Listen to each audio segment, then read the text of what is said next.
Assalamualaikum warahmatullahi wabarakatuh. Perkenalkan, nama saya Chandra Jaya Mahendra. Dan saya Ferry Sandria. Jadi di sini kami kedapatan tentang teori struktur modal pada pasar modal sempurna dengan materi pendekatan tradisional atau traditional approach. Jadi di sini kami sedikit mengulang tentang materi kemarin tentang pemahaman teori struktur modal pada pasar modalnya sempurna. Jadi bisa dilanjutkan. Teori struktur modal dalam pasar yang sempurna.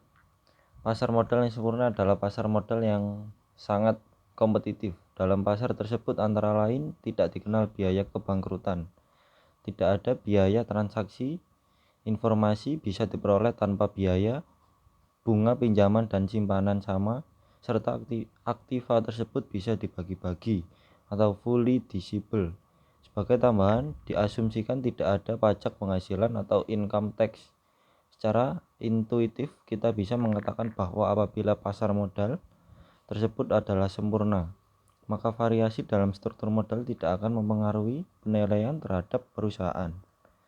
Apabila perusahaan dinilai berdasarkan risiko sistematisnya, maka tingkat leverage, yaitu perbandingan antara modal asing dengan modal sendiri, tidak akan mempengaruhi. Tentu saja asumsi-asumsi yang telah dikemukakan di atas tidak akan kita jumpai dalam dunia nyata. Tetapi untuk lebih mempermudah dalam memahami tentang struktur modal ini, analisis kita awali dengan kondisi seperti yang dikemukakan di atas. Dan selanjutnya adalah asumsi-asumsi lain yang digunakan sebagai tambahan dalam mempermudah pemahaman kita, yaitu 1. Laba operasi yang diperoleh setiap tahunnya dianggap konstan. Ini berarti bahwa perusahaan tidak merubah keputusan investasinya. Yang kedua adalah semua laba yang tersedia bagi pemegang saham dibagikan sebagai dividen. Ini berarti bahwa kita tidak memasukkan unsur kerumitan faktor kebijakan dividen. Yang ketiga, hutang yang dipergunakan bersifat permanen. Ini berarti bahwa hutang yang jatuh tempo akan diperpanjang lagi. Asumsi ini hanya untuk mempermudah perhitungan biaya hutang atau cost of debt dan membuat hutang dan modal sendiri comparable. Yang keempat adalah pergantian struktur hutang dilakukan secara langsung. Artinya, apabila perusahaan menambah hutang, maka modal sendiri dikurangi. Demikian juga sebaliknya. Sesuai dengan asumsi di atas bahwa hutang bersifat permanen, maka kita dapat merumuskan biaya modal dari masing-masing sumber dana sebagai berikut ini.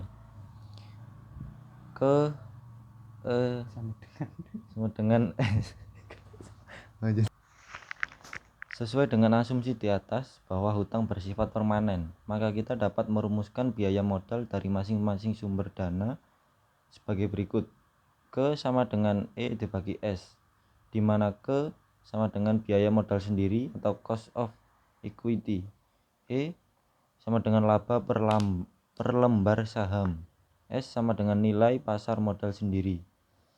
Sedangkan bagi kreditur, biaya modal yang mereka syaratkan disebut sebagai biaya hutang atau cost of debt. KD sama dengan F dibagi B, di mana KD sama dengan biaya hutang atau cost of debt. F sama dengan beban bunga yang dibayarkan. B sama dengan total nilai pinjaman atau hutang. Berdasarkan kedua formulasi di atas, maka biaya modal perusahaan dapatlah diformulasikan sebagai berikut. KO sama dengan K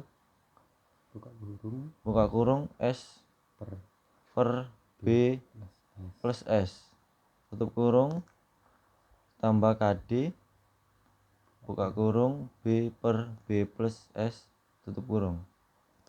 KO sama dengan O per V sama dengan laba operasi dibagi nilai perusahaan, di mana nilai perusahaan atau value of the firm adalah V sama dengan B ditambah S.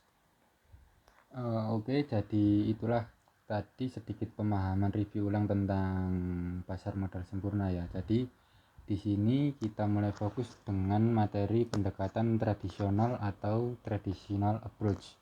Jadi apa sih pendekatan tradisional di sini? Jadi pendekatan tradisional di sini mengemukakan adanya struktur modal optimal dan perusahaan dapat meningkatkan nilai total perusahaan dengan mempergunakan jumlah utang. Jadi atau disebut leverage keuangan tertentu. Jadi dengan mempergunakan utang yang semakin besar, pada mulanya perusahaan dapat menurunkan biaya modalnya atau bisa disebut tadi KO ya atau KO. Jadi dan meningkatkan nilai perusahaan. Jadi walaupun pemegang sahamnya sendiri meningkatkan tingkat kapitalisasi saham atau disebut KE, jadi karena meningkatnya resiko bagi pemegang saham. Peningkatan tersebut tidak melebihi manfaat yang diperoleh dari penggunaan utang yang biayanya lebih murah. Jadi namun demikian penggunaan utang melampaui jumlah tertentu mengakibatkan tingkat kapitalisasi saham meningkat melebihi manfaat yang diperoleh dari penggunaan utang, sehingga biaya modal di sini menjadi perusahaan menjadi lebih naik. Meningkatkan biaya modal perusahaan semakin tinggi juga dipicu oleh terjadinya peningkatan biaya utang karena resiko yang dihadapi oleh kreditur semakin besar sejalan dengan bertambahnya jumlah utang yang dipengaruhi perusahaan.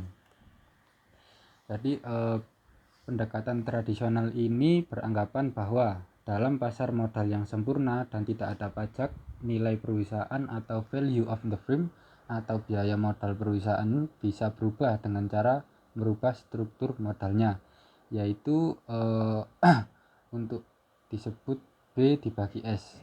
Untuk lebih jelasnya perhatian ilustrasi perhitungan di bawah ini. Jadi misalkan perusahaan PT XYZ katakan ya mempunyai 100% modal sendiri dan diharapkan akan memperoleh laba bersih setiap tahunnya sebesar 10 juta. Andaikan tingkat keuangan yang dipersyaratkan oleh pemilik modal sendiri atau disebut KE ya adalah sebesar sekitar 20%, maka value of the firm dan cost of equity dapat dihitung sebagai berikut. Jadi di sini ada beberapa anggapan atau rumus ya. Jadi di sini O-nya sendiri atau laba operasinya sebesar 10 juta misal. Jadi untuk bunganya disebut F, itu untuk bunganya sendiri 0.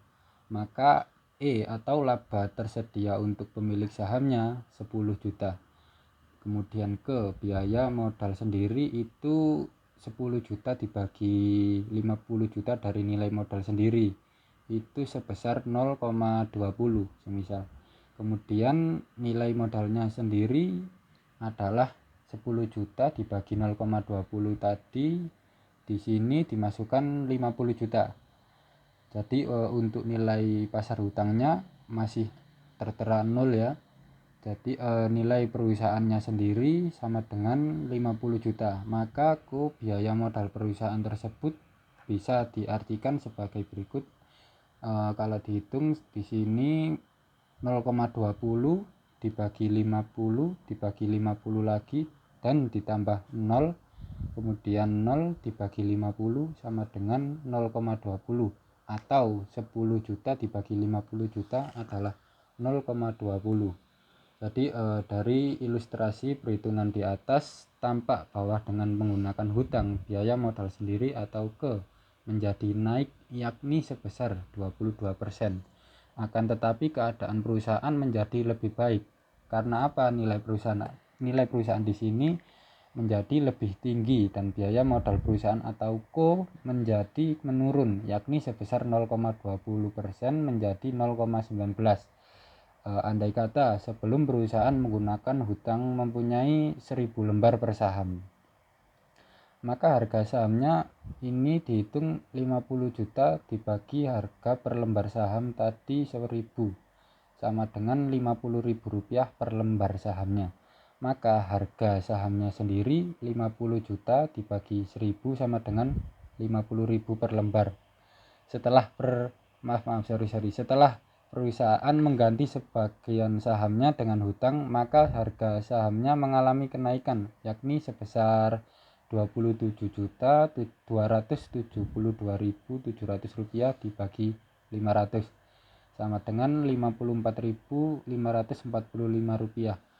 Dengan demikian dapatlah dikatakan bahwa penggunaan hutang atau debt dalam struktur modal perusahaan akan berdampaknya pada naiknya harga saham perusahaan serta dapat menurunnya biaya modal perusahaan.